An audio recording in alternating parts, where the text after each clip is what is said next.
Hello, welcome back to the Luxe Budget. My name is Emily, and today I wanted to talk to you about Chablis. Chablis is one of those wines that you probably see on menus quite a bit, or probably hear a decent amount about, but the name in and of itself, if you don't have any wine education or don't know that much about wine, probably doesn't mean much to you. So you probably hear it thrown around and don't really understand what's being communicated to you. And that is totally normal. So when people talk about Chablis, they're talking about a white wine, specifically a Chardonnay, from a region in France called Burgundy. And Chablis is a sub-region of Burgundy, and it's like the northernmost portion of the Burgundy area in France, which is in like western France. When people talk about Chablis, it's a white Burgundy. That can also be confusing because you might know what white Burgundy is, but not Chablis. And so you really know what it is, but you don't because the word is confusing.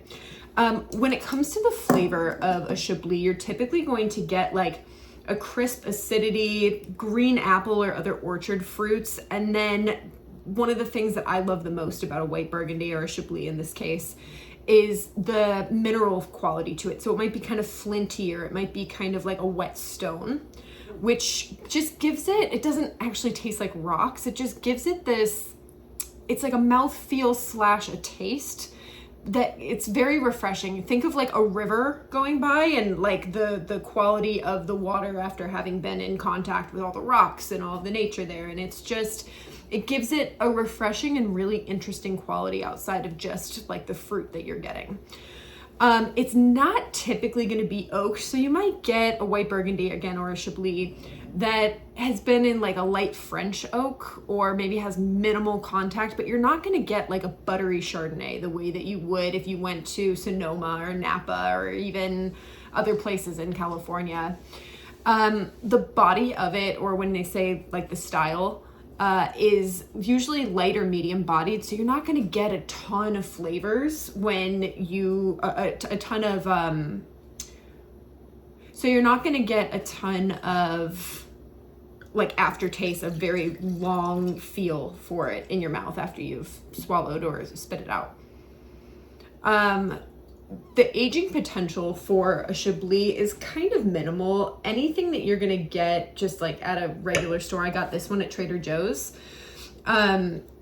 it's not gonna have much aging potential. The highest tiers though, you can typically age them for a period of usually around like 5 to 10 years maximum, and they might gain some complexity that make it worthwhile.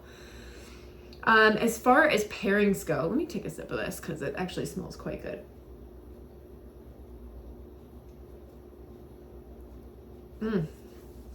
It's actually not bad. I think this was like a $15 bottle from Trader Joe's. I would call that like relatively medium bodied. And I definitely taste the green apple and the minerality there. It's very refreshing. It's chilled just perfectly. Anyway, so now that I'm drinking this, when it comes to like a typical pairing that you would have with a Chablis, think like oysters or shellfish or whitefish, sushi, maybe like a light poultry dish. I think it's pretty common to do like a goat cheese with it as well.